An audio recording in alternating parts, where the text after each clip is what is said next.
It is time for our virtual happy hour presented by Bud Light Seltzer. So the team moved practice back today as the training camp early morning practices are no longer going to be going on. They'll be starting to practice in about the 11 o'clock hour.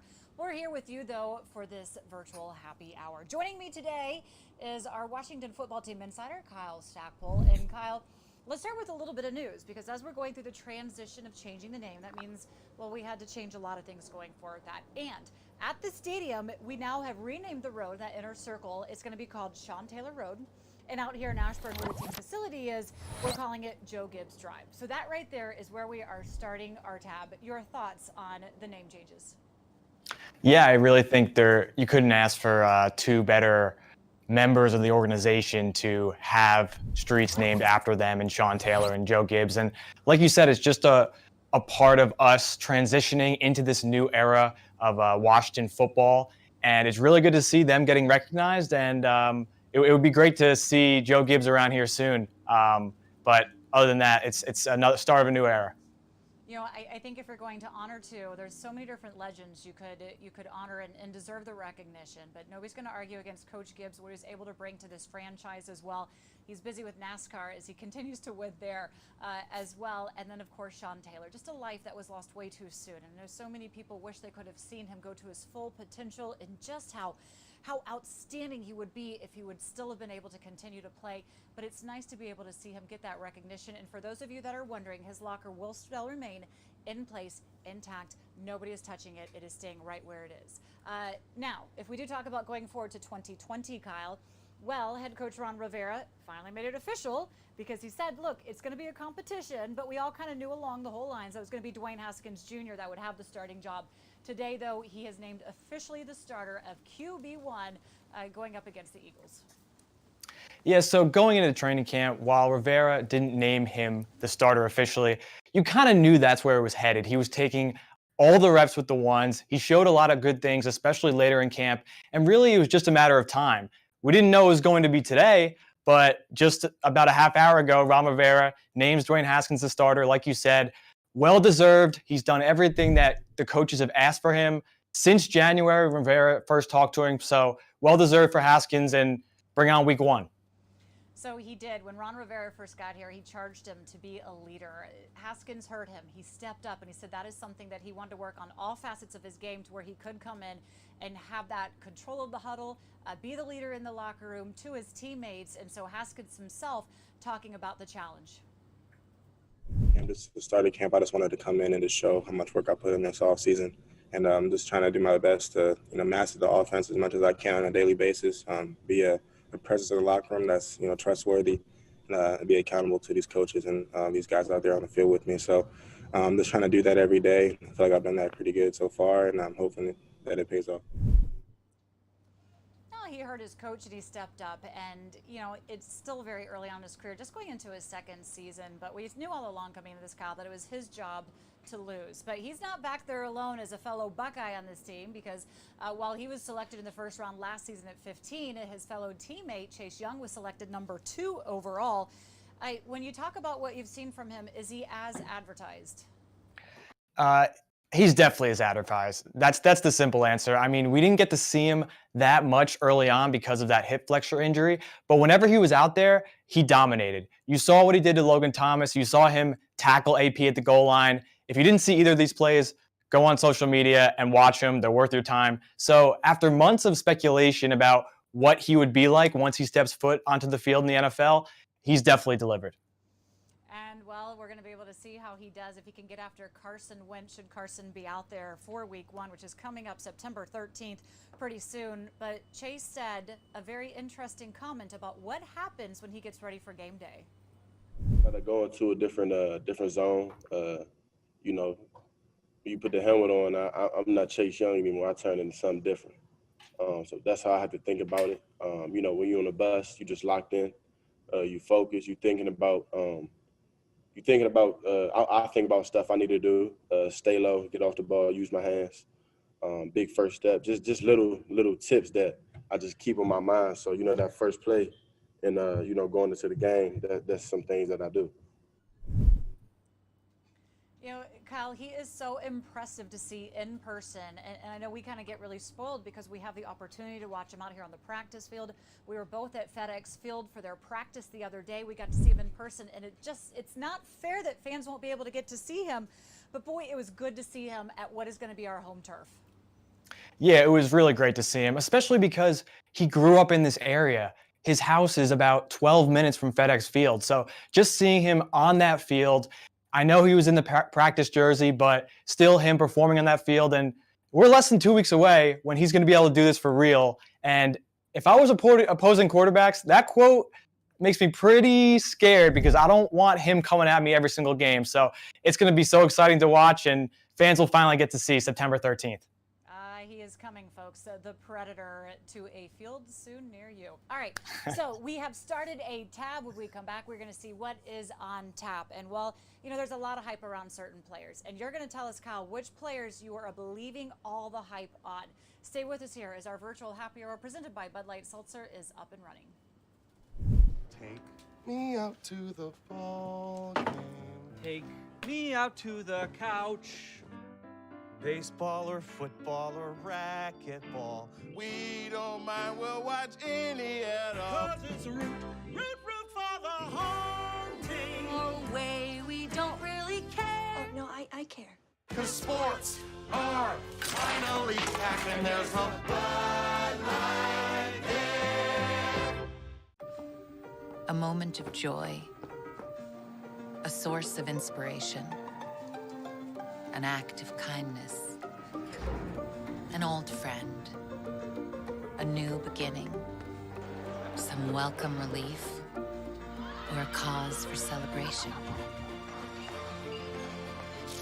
What's inside? Possibilities. What we deliver by delivering. This is the front door. Here's the living room. The hallway that takes us to The kitchen. The bedroom. oh, and of course, where we spend most of our time. The backyard.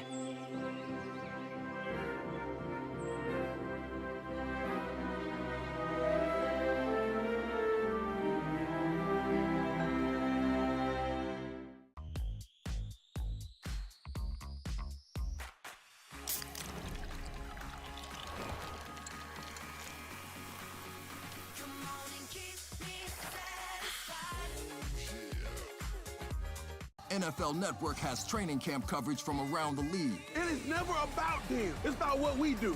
And your first look at rookies and stars in their new homes. Yeah, baby, yeah!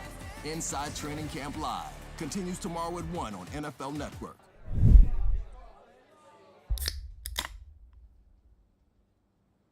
We are back. Julie Donaldson and Kyle Stackpole, our Washington football team insider, with you. And Kyle, as we pretty much wrap up training camp, starting to wind down and just get into a regular week of practice because the season is almost here, it's time to talk about a few players that have been really hyped up through camp and how much are you really believing in the hype.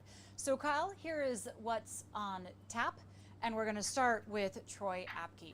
This is a player that we keep hearing about from the coaches time in and time out, which makes you think he might have a significant role in this defense. You know, that's what it seems like through through the entire training camp. So he was with the ones almost the entire time.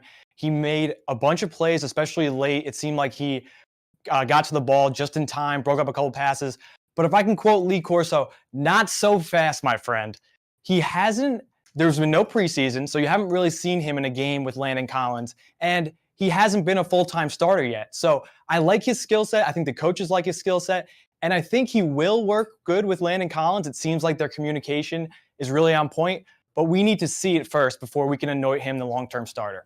All right, so we'll hold off the reservations and see as we get closer to game time just what happens with Apke. What about Cam Sims? I feel like every training camp for the past few years we keep saying he has bright moments and he shines. But is it enough, you think, to buy into the hype? If there was a training camp Pro Bowl roster, he would definitely be on it because, like you said, for the past 3 summers, he has really stood out in training camp.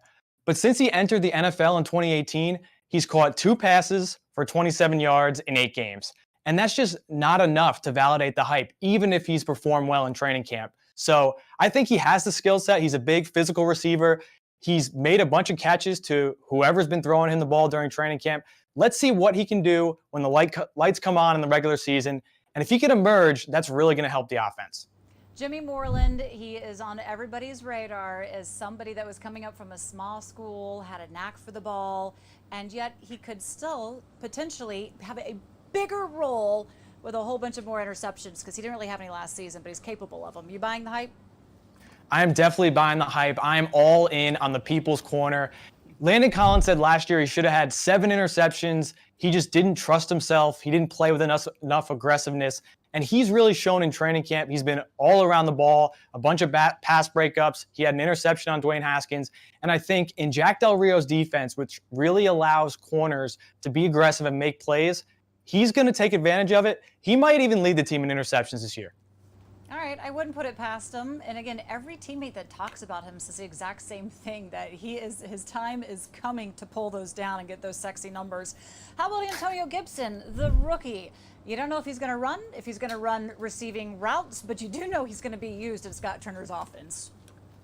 So I actually think that Antonio Gibson, he was my training camp MVP. So I definitely believe the hype on him. Scott Turner likes to use him in so many different situations, especially in the backfield. And he's even receiving more reps than he thought coming into his rookie year. So he's been with the first team a lot, rotating with Adrian Peterson and in there with J.D. McKissick. He's shown a real natural ability to run the ball between the tackles and outside. We know he can catch the ball with what he did at Memphis. He's going to have a big role in this offense from the beginning, and I'm excited to see what he can do with it.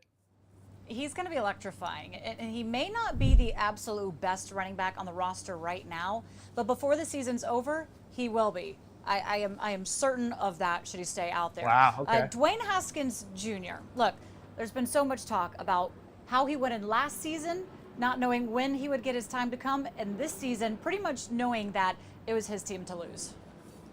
Yeah, I bought the hype before this announcement, but now that Coach Rivera believes in him, I'm believing in him that much more.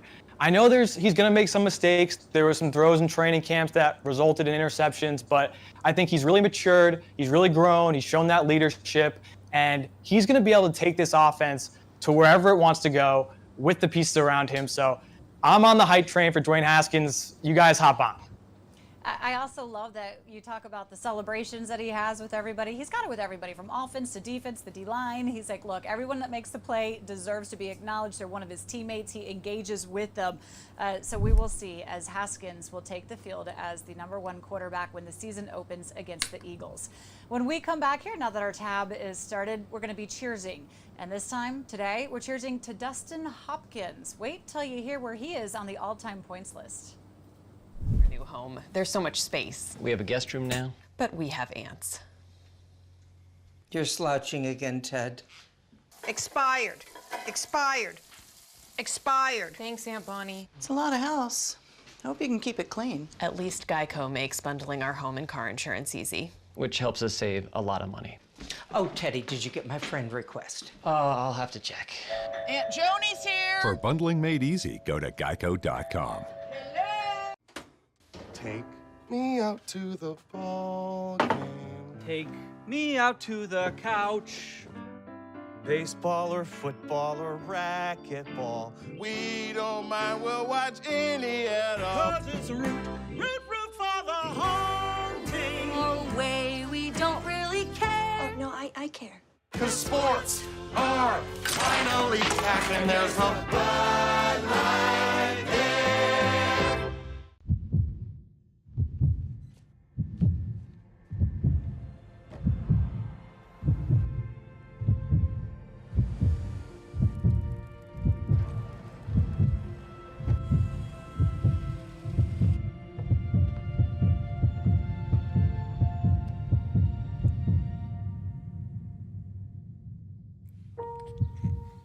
Miracles. What we deliver by delivering.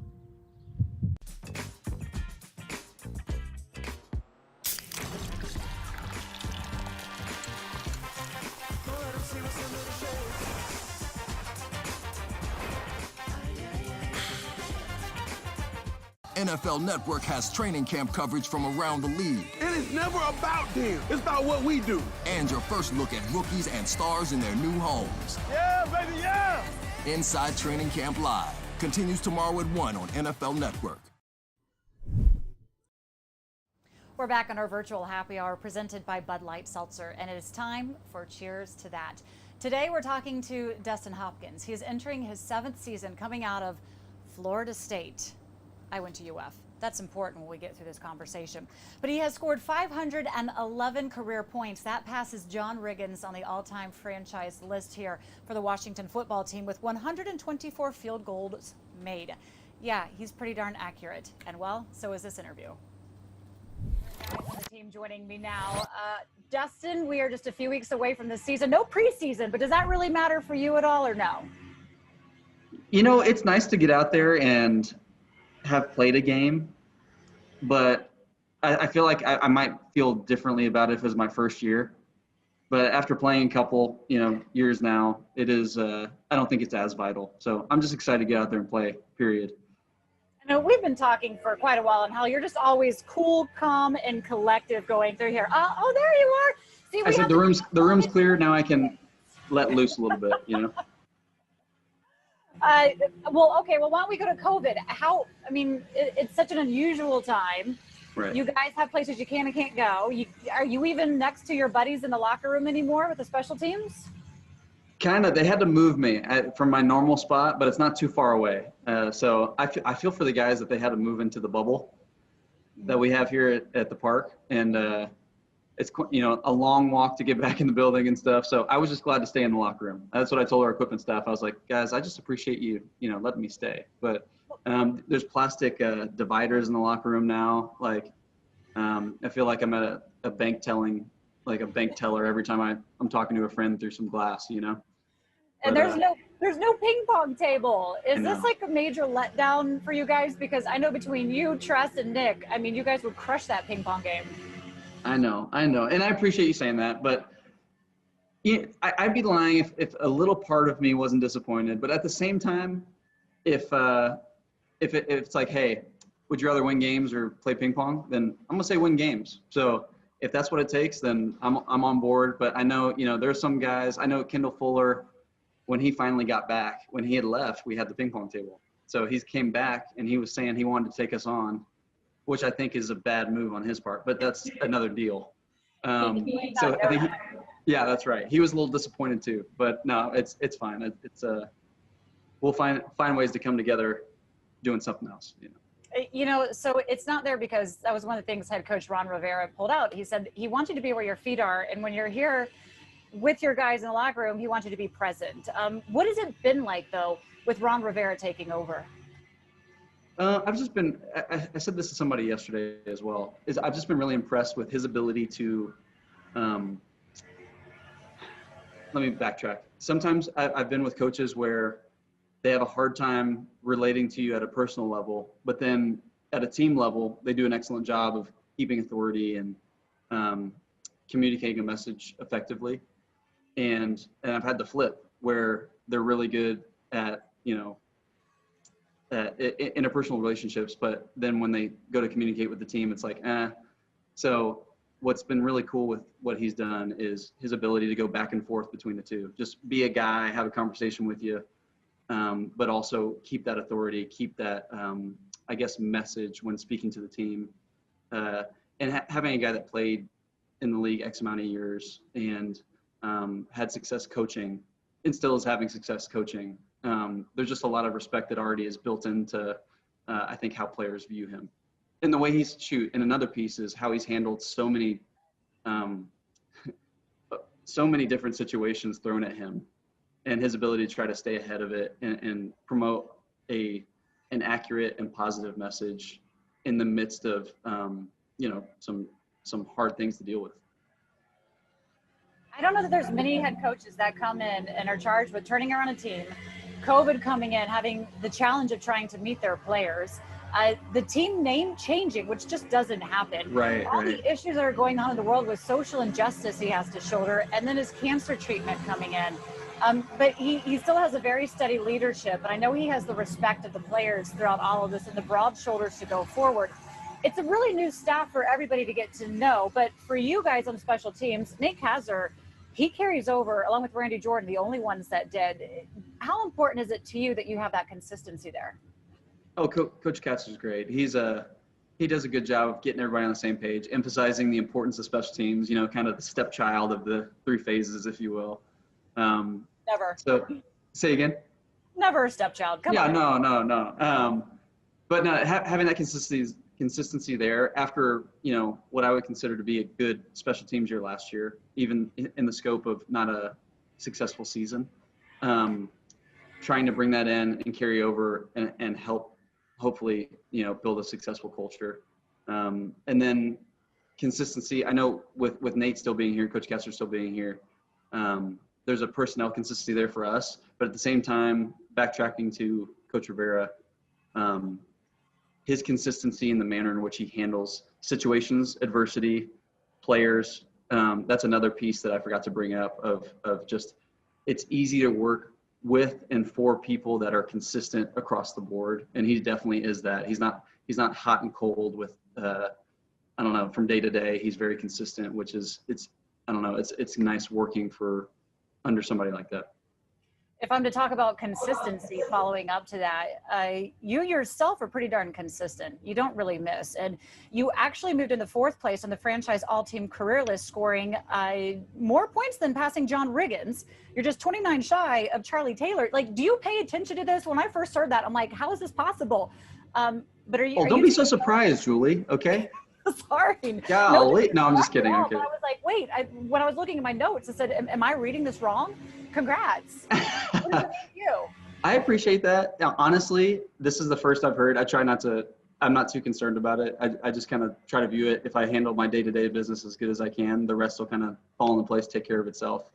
You can't control accolades to an extent, except for what you do in each moment, which builds into good, multiple moments build into multiple days into weeks and years. So hopefully I can, be that here for, at least a handful more years. But speaking of congratulatory messages, congratulations to you. And that's what I wanted to say to you. Congrats on the new position. Congrats on all your success as well.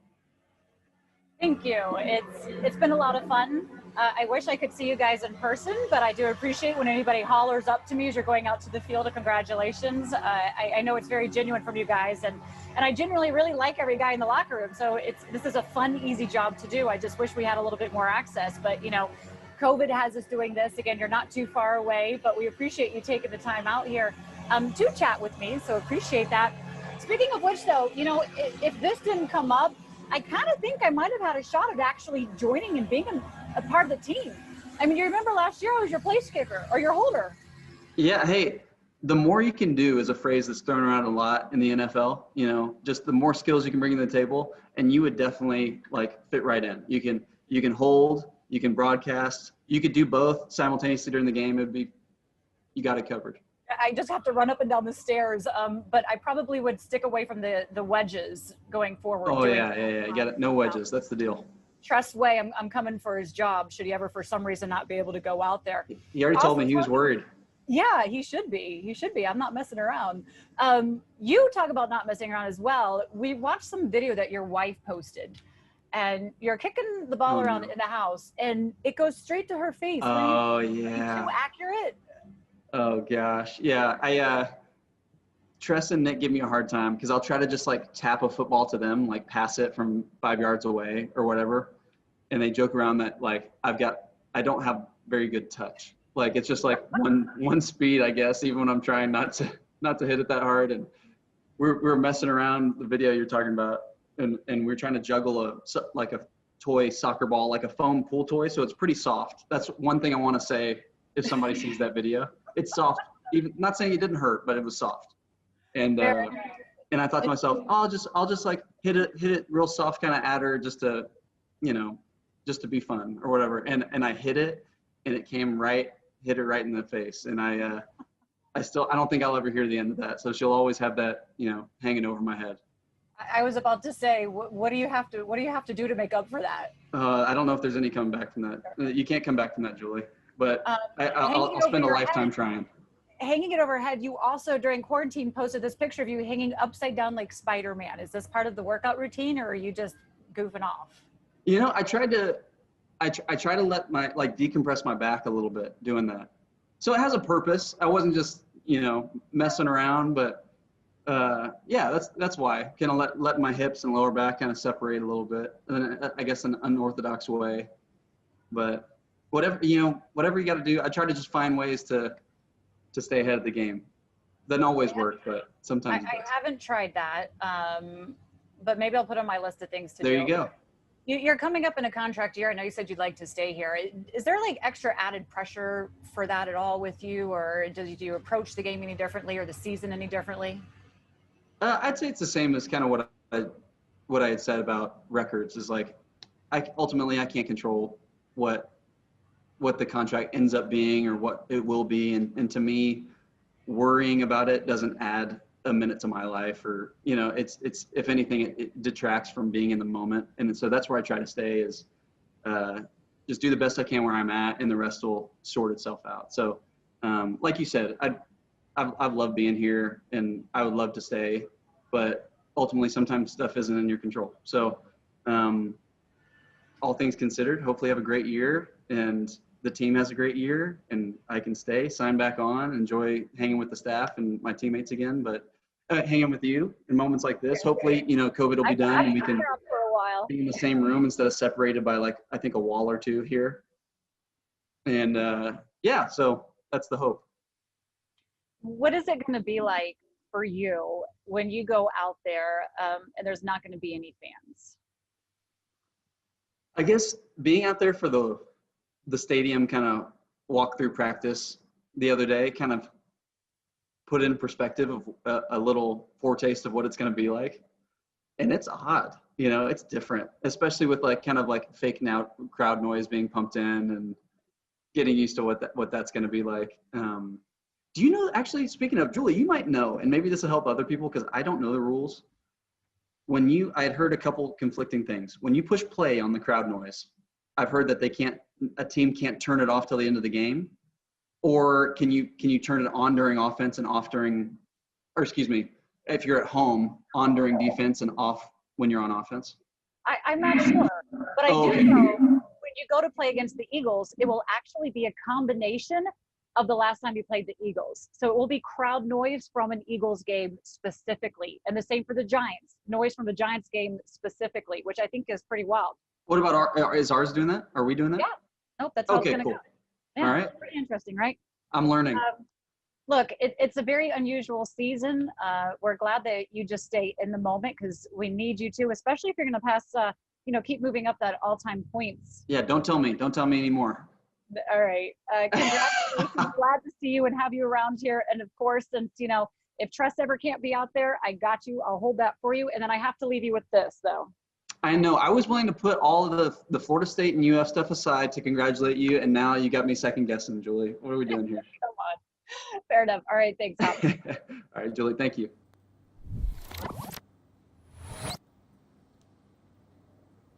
Kyle, can you see me as joining the NFL, holding the kicks for him, taking over for Tressway? I don't know about that. Tressway is pretty good. Pro Bowler last year. Maybe. Let's have, you know what? In Rivera's words and his philosophy, we'll have a competition. You against Tress. There you go. Fair enough. Look, we like Tress. He can keep his job. Talking about Ron Rivera, he was at FedEx Field with the team for practice the other day. Here's what he had to say about being on that turf. About that too when I walked over to the home bench, and I thought, what, this is home. So I was pretty excited about it. It really is. I'm telling you, my memories of playing at old RFK and then coming in here and coaching and I'd love to be able to restore that because the fan base here is it's something else. It's a special group of people. We got to give them a reason to come and cheer. It's their home. It's their house, Kyle. Yeah, that just got me so excited, him talking about that. And then them just being back at FedEx Field with everything that's gone on in 2020 and no preseason games and a virtual offseason, seeing them on their home field 2 weeks before gearing up. This is happening. Football is happening. And It was so exciting, even with no fans in the stands, even with fake crowd noise, which I actually thought was better than expected. Football is coming, football is back, and I couldn't be more excited. I have to admit, that fake crowd noise was really loud, and then when it stopped, it was eerily quiet. We wish fans could be there, but we are at least having football coming back. When we come back here on our virtual happy hour, we are closing out. Is the front door. Here's the living room. The hallway that takes us to the kitchen. The bedroom. Oh, and of course, where we spend most of our time. The backyard.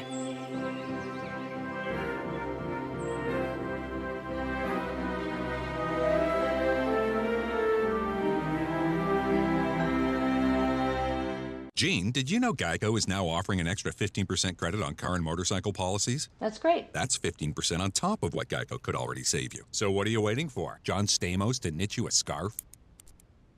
All finished, Gene. Enjoy. Thank you. I give. The stitch work is impeccable. That's just a double fleck pattern with a reverse garter stitch. No big deal. Is your hair this soft? Softer. Geico. Save an extra 15% when you switch by October 7th. Take me out to the ball game. Take me out to the couch. Baseball or football or racquetball. We don't mind, we'll watch any at all. 'Cause it's root for the home team. Oh, way, we don't really care. Oh, no, I care. The sports are finally back and there's a Bud Light there. Training camp is here. Let's go, let's roll now. And nobody has it covered like NFL Network. You got the keys to the car, let's go. Live reports every day. Let's go, guys, good tempo, push it. With inside access around the league. I see the coverage skills, I need to see the physical. Start there, let's go. That's what I'm talking about. And your first look at rookies and stars in their new homes. He's getting better and better. It's time to get back to football. Inside Training Camp Live continues tomorrow at 1 on NFL Network. Kyle, it is time to close out. What is your one last thing? We talked about a little bit the crowd noise at the stadium, but I know a lot of people are wondering, what is the crowd noise going to be like on the TV broadcast? Well, it's actually really cool. NFL Films is compiling the past 4 seasons of audio from every matchup at every venue.